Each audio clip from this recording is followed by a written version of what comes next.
they're lying. They are, in fact, lying to the public about Brigitte Macron's past identity. And a court case would have given us the opportunity to prove it via subpoena power. America is not France.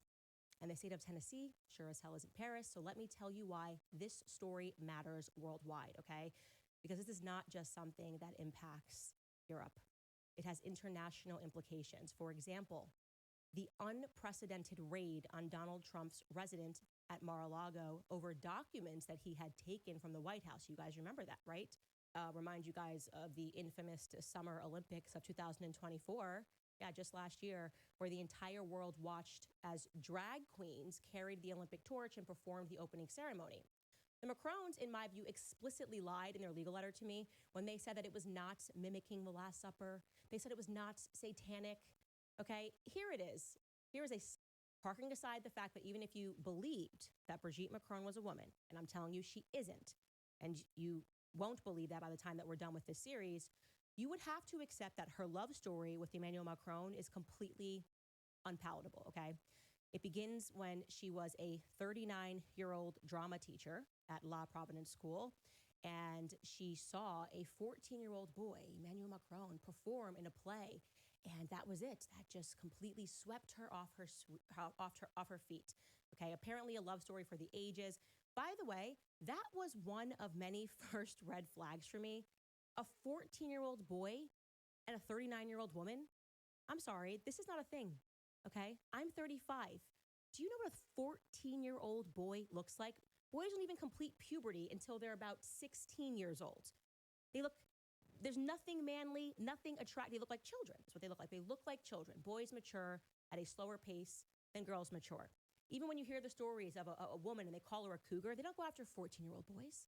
They like a young Brad Pitt from Troy looking guy in his early 20s, okay? Not a 14-year-old boy. So that registered to me as remarkably strange. I don't know, truly, I can't even think of a cultural example of a woman who was in her mid-30s, about to turn 40, that found a 14-year-old boy attractive. You guys can help me find one, okay?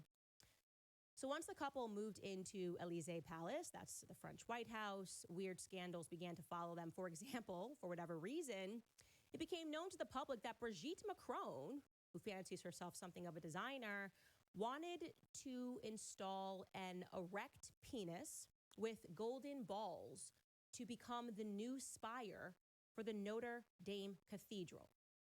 Yes, you heard me correct. Here is a headline in the Daily Mail to back that up. Brigitte Macron backed an erect phallus with golden balls as the new spire for the Notre Dame Cathedral, France's former culture minister claims. This is not a conspiracy. Our art has meaning. Just one example, she handpicked a carpet from an artist known as Claude Leveque, okay? This is a photo we're showing you right now of that hand-picked carpet. She really wanted to get involved, and that piece was known as Black Sun, okay? Regarding Claude Leveque, people started pointing out that there were a lot of pedophile undertones in his work, a work of a man that through various commissions had sort of become this quasi-official artist of the French Republic. His obsession with the world of childhood is seen as an quote-unquote artistic sublimation, the fantasy of someone who is far more at ease with children than with the world of adults. The visual artist describes his sexual tastes and his relationships with young boys as, quote, linked to libertarian thought and the punk movement. So you guys are going to be a little bit shocked right now to learn that Brigitte Macron eventually had to remove his carpet from the office. You see, there's a picture of Macron sitting on top of his carpet, and they had to remove it in 2021 because the attraction to his artwork became a little bit embarrassing when multiple legal procedures began against Claude Leveque for statutory rape. That came to light in 2021. And ironically, in 2023, the artist Claude Leveque was indicted for the rape of minors when two brothers from that little town in Nièvre said that they were sexually assaulted when they were teenagers from him. But no doubt, guys, that's just another oopsie. It's probably just an oopsie from Brigitte and Emmanuel Macron, who knew that the artist who kept putting pedophilic stuff in his artwork was actually going to be charged for the rape of a minor, right? That's crazy.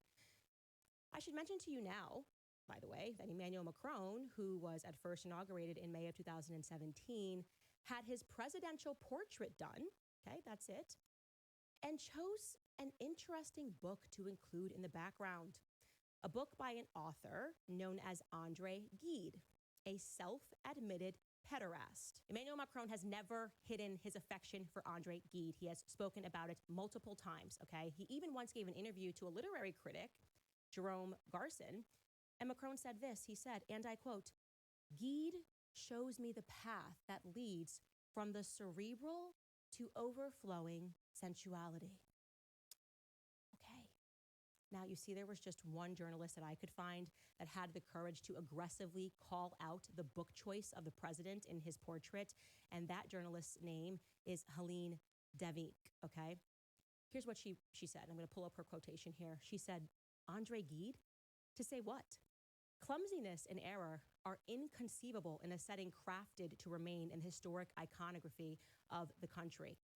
Inevitably, someone in the presidential entourage, if not the head of state himself, has read André Gide's autobiography, C'est le grand Némoart, where he tells the story of little Muhammad. He wrote, quote, how handsome he was, half naked under his rags, black and slender as a demon. The writer admires, quote, the slenderness of this child's body, the gracefulness of his bare legs peeking out from under his baggy pants. Gide is still taught, by the way, in American classrooms, and that he was awarded a post-mortem Nobel Prize in Literature. I guess we should just understand, oopsie, right? Oopsie again for the Macron couple. This just keeps happening. Then there is the case of Olivier Duhamel, who is a former French member of the European Parliament, unbelievable power broker, tippity top, doesn't get much higher than this. He's at the tippity top of French circle of elitists and one of the first to get behind Emmanuel Macron. When you read stories about him, he's like so powerful that at these elite clubs where you're required to wear a tie, he's the guy that can walk inside and doesn't have to pay attention to the dress code, okay? So he got behind Emmanuel Macron right away, attended several campaign meetings, and would be passing notes to Macron. And when Macron qualified for the second round of the presidential election, he celebrated next to Macron at a restaurant called La Rotonde. And after Emmanuel Macron won, he used his magazine, which is called Pouvoirs, to compare Emmanuel Macron to General Charles de Gaulle. So again, this magazine is owned by Olivier Duhamel. He was just doing the press and the propaganda on how amazing Emmanuel Macron was. Duhamel was also present at a lunch where Brigitte Macron handpicked Macron's prime minister. Again, we'll get into that. Brigitte Macron handpicking the prime minister. Why was it Brigitte? Which led the public to asking questions about what Brigitte and Duhamel had in common, how they knew each other. So I have to imagine that for Emmanuel Macron, it really came as another oopsie for the couple when in January of 2021, Olivier Duhamel's stepdaughter, a woman named Camille Coucher, published a book and publicly accused him of having sexually abused her twin brother, Antoine Kushner, when he was 13 or 14 years old. Le Monde, again, that's the equivalent to the French New York Times, were the ones who broke the story.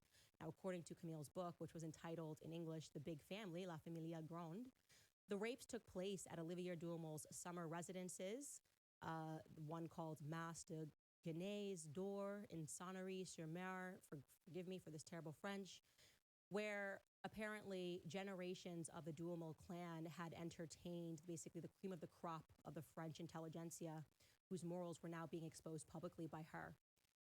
One of the publications, Le Nouvel Obs, another publication, France, wrote, quote, in the evenings, kids sometimes have to act out sex scenes in front of their parents. This is what was taking place at Duhamel's residences.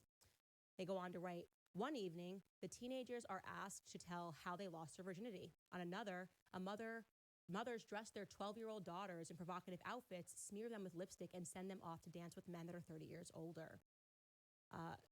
Paris Match wrote, quote, hardly anyone is offended to see Camille, then just a teenager, being asked to simulate an orgasm in front of the adults. Now, regarding this, you're probably wondering, was he brought to justice? Or maybe you're wondering, hey, maybe she's not telling the truth, right? Maybe she just made it all up for attention because this is a powerful guy. Oh, lucky for Olivier Duhamel, the statute of limitations had already expired, so he was never brought to justice. But in mid-April of that same year, it was reported in the French media, and you can fact check this on Wikipedia, that he admitted to it. He admitted that he sexually abused his stepson. I don't know, guys. Just another oopsie in the Emmanuel Macron and Brigitte Macron orbit that keeps coming up. What the hell is wrong with our media? What the hell is wrong with our media that when I began to try to report on this story, they came for me? They started pitting me as Adolf Hitler. They started canceling me, demands for me to get fired. I was fired. It was in March that I first reported of last year on the story, and it was in March that same exact year that I got fired from my former employer. And nonstop have been fighting the press since. And guy, by the way, you should know that there is this strange case of what happens to every journalist who tries to touch the story. First and foremost, Isabella Ferreira, I think I mentioned this on a past episode, and she was found dead. She was found dead floating in a river.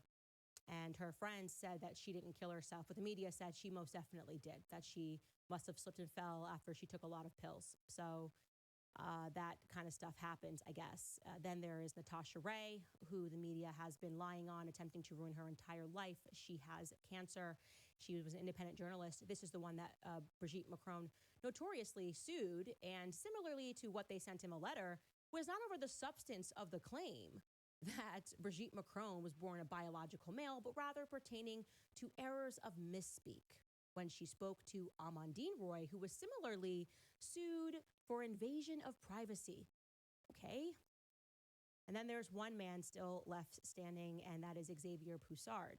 Xavier Poussard is the person that I am so honored to introduce to you guys on Monday. He is the journalist who has been diligently working on this, whose work I am repeating. Really, I feel blessed that he even selected me to be able to bring this to the public, that he trusts me with this story.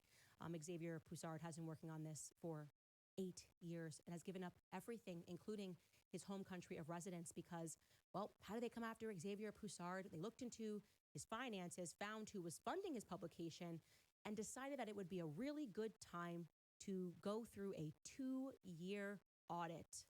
One of the government's preferred ways of harassing someone is getting the IRS out there and finding the crime in any way possible. I hope that this has made it clear to the English-speaking world of why this is important.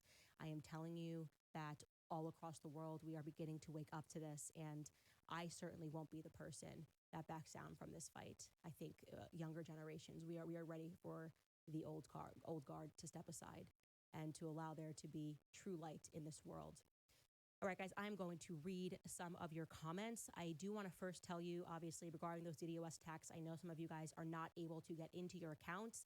We're receiving updates. We should have this resolved in a couple of hours. We believe that when we initially announced this series, we said that it was only going to be on CandaceOwens.com. So they waited an hour before to start attacking the website.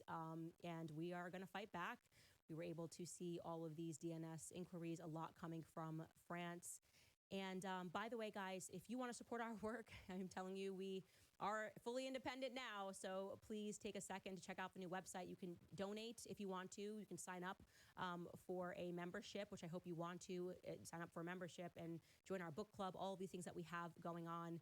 And I also, before I get into your comments and see what you guys have to say, I want to thank American Financing, remind you guys that this is a tremendous time that the average person is finding themselves or finding it really difficult to pick up with monthly expenses.